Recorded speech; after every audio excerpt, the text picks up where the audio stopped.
I thought I had seen it all in my career as a forensic accountant. Fraud, embezzlement, big corporate lies.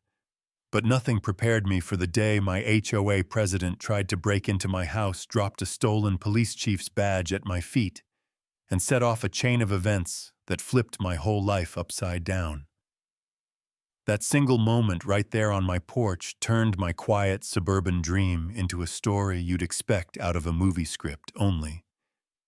It was real, and it was happening to me.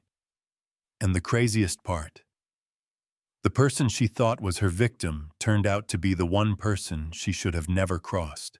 When my wife Jane and I moved into Maplewood Heights, we thought we'd finally made it.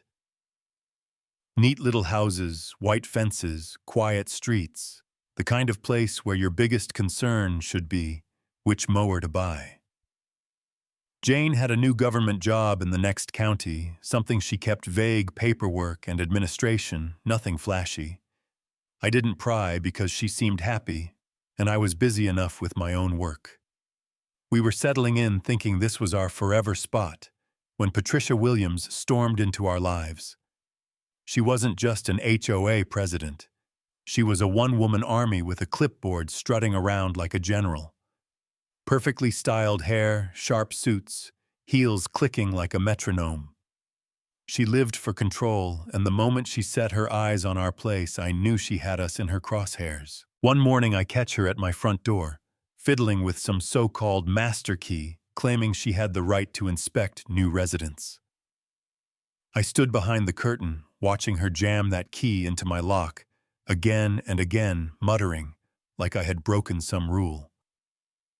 Then she digs through her giant purse, and out slips this silver badge that clinks on the ground. I pick it up, and my blood runs cold. Engraved right there, Police Chief S. Harris.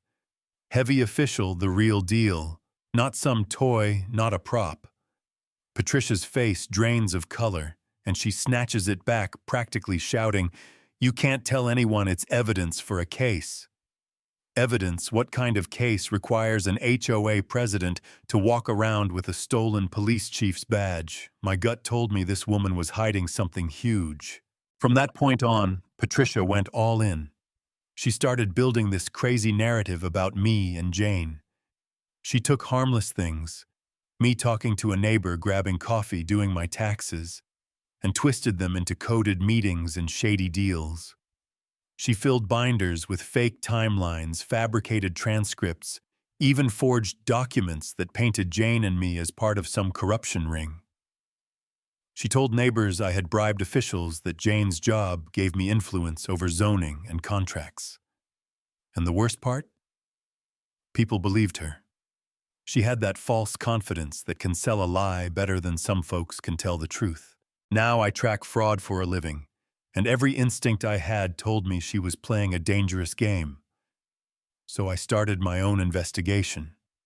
Cameras around the house detailed notes, timestamps, surveillance of her surveillance. I watched her from across the street, curtains pulled as she positioned herself at windows with a camera like she was running a stakeout. She was smart, thorough, even, but arrogant. And arrogance always leaves cracks. Still, the way she talked, the way she acted, you'd think she'd done this before. And when I dug into her past, turns out she had. She'd destroyed other families with the same tactics, one complaint at a time, until they either moved away or broke under the pressure. She was a social virus, poisoning neighborhoods and walking away untouched. Then came the night I discovered Jane's secret. I was digging through our closet, and tucked behind her winter coats was a uniform I had never seen before. Dark blue with insignia that caught the light. The nameplate read, Chief S. Harris. My knees nearly buckled. My wife wasn't just a county clerk. She was the actual police chief of Riverside County. The same chief whose badge Patricia had been flashing around. When Jane got home, I confronted her. She sighed, sat down, and admitted she had taken the position 6 months earlier, kept it quiet to avoid becoming a target, to let us settle in without politics and attention. She'd been working on sensitive corruption cases, which made her even more careful. The irony was almost unbearable. Patricia thought she was framing a powerless couple, when in reality she had stolen evidence from and targeted a police chief and her husband. But Patricia didn't know that. She strutted into the Maplewood police station with her fake dossier and Jane's stolen badge spinning her tale about me trying to bribe the Riverside chief. Detective Johnson, bless his trusting heart, bought every word. He even secured a warrant to search my home. Patricia walked out, grinning, sure she had just sealed our fate. The next morning, police cars rolled up to my driveway, lights flashing. Neighbors gathered Patricia across the street in pearls and heels, smiling like she was about to watch my public downfall. She waved the badge like a trophy, declaring herself the hero who exposed corruption. And then, like the universe had been waiting for its cue, Jane's official SUV pulled in behind the convoy. She stepped out in full uniform insignia, gleaming calm as ever. One officer's voice rang out, "Chief Harris," and in that instant, Patricia's face went from smug satisfaction to pure horror. She had just accused the chief of bribing herself with the chief's own stolen badge. Jane walked forward, steady as stone. "Mrs. Williams, that appears to be my badge, reported stolen weeks ago."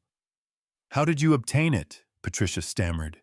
Waved it around, insisting Jane was just a clerk, not important enough to be chief. But nobody was buying it. Detective Johnson's expression twisted as the realization sank in. He stepped forward, pulled out handcuffs, and read Patricia her rights. The mighty HOA president paraded in front of her neighbors as a thief and liar. The neighborhood gasped. Some neighbors came up to me later, apologizing for ever believing her lies. By evening, the news vans were out front. HOA president arrested for framing police chief's family. The irony was too perfect. Patricia, who had spent years weaponizing authority, undone by the authority she never respected. And here's where I sit with it today. I could have warned her, I could have told her who Jane really was, spared her from walking into her own destruction. But I didn't. I let her arrogance dig her grave. And part of me wonders, was that justice, or was that me just watching a bully finally choke on her own lies? So tell me, what do you think?